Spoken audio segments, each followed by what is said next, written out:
School leaders, we're going to learn how to turn staff PD survey responses into clear insights. And you can use this to help guide professional development decisions at your school.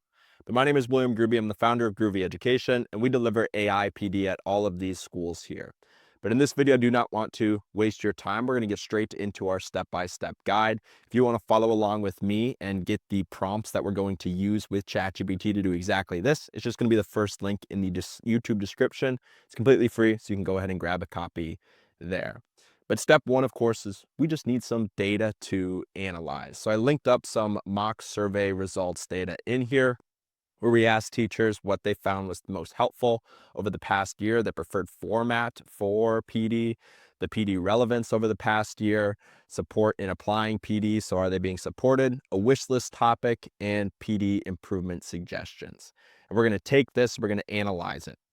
So to do this, we're going to see in step 2, it says we're going to need to download this to our computer. So we need to attach this onto our ChatGPT prompt. So to do this, we're going to want to download a copy of this to our computer. So you can just simply go File in the top left corner, then hover over Download, and then you can go ahead and click on Microsoft Excel. And it's going to go ahead and download a copy to your computer. And then next up, we're just going to want to open up ChatGPT, and then we can attach that onto our ChatGPT prompt. So I'm going to go ahead and press on this link here to open up ChatGPT. We're going to get it opened up. And then on the plus sign in the bottom left corner of your ChatGPT, when you click on that, you're going to see an option to upload from computer. So we're going to want to attach this onto our prompt. So I'll click on Upload from Computer, and I'll grab that mock data right here. And I'll go ahead and attach that on.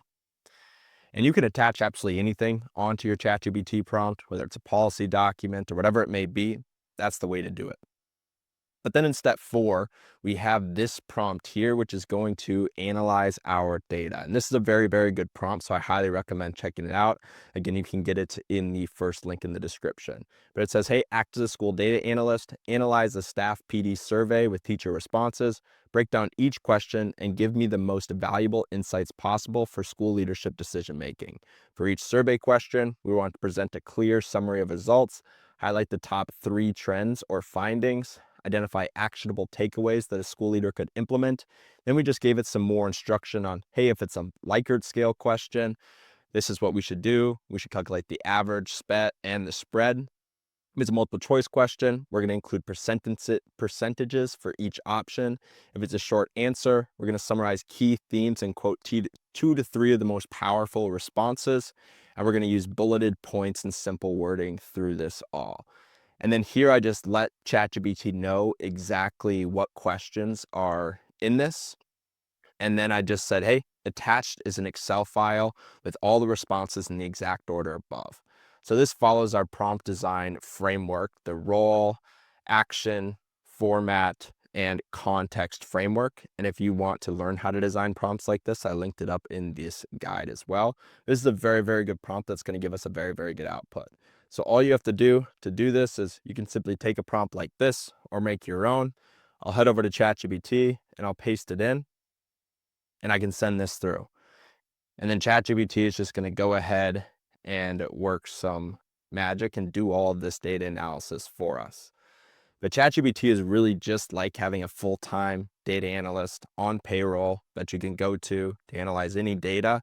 You see what it's doing? It's actually writing the code that a data analyst would write, and then it's just running that code for you instantly. So super, super powerful stuff.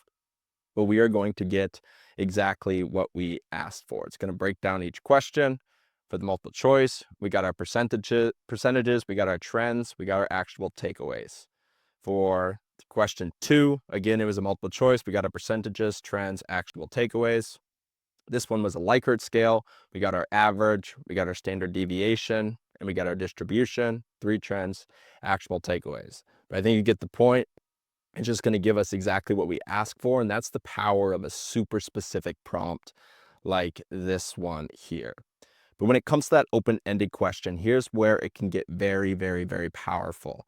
So it gave us our top themes mentioned. So we can see time management strategies where it had 22 mentions in that mock data, and that's the top key theme. And it gave us the exact times everything was mentioned, or the top things.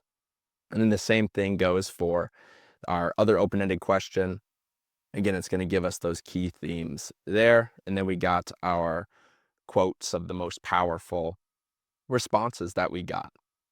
So super, super powerful with a prompt like that. And I also included a bonus follow-up prompt in here. It just says, hey, based on staff PD's survey analysis, create a clear, convincing summary that I can present to my school board.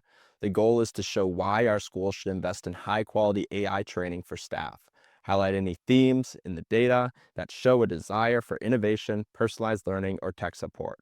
Write a summary in a clear, direct language that's easy to read in a slide deck or board meeting packet. So maybe I'm like, hey, I want to bring this AI professional development to my school. I need to bring it by the school board. How can I take data and align it to our school goals and kind of prove that, hey, we should bring this AI PD in? I'll paste that in, send it on through. Now we're going to get that nice summary for the school board as well. So the number one mistake people make when they're using ChatGPT is stopping at one prompt. You can continuously follow up in this same chat and reference the things above the chat and continue to build on exactly what you put in the first prompt. So you can just continuously build, whether it's a teacher building a lesson, or you're continuously asking ChatGPT to do more data analysis or to make more stuff with that data analysis. Again, the number one mistake people make is stopping at one prompt. But that is how you can very easily and quickly analyze staff survey data with ChatGPT. But I really think the most important part of this guide is this prompt here and how specific it was and really extracting exactly what you want out of that prompt. So if you want to learn how to design prompts like that, trust me, it is not very hard at all. I'll link up a video where I walk through our prompt design framework. This is going to be the highest return on time investment skill that you will ever learn. Thank you for watching, subscribe, and I hope to see you in the next one.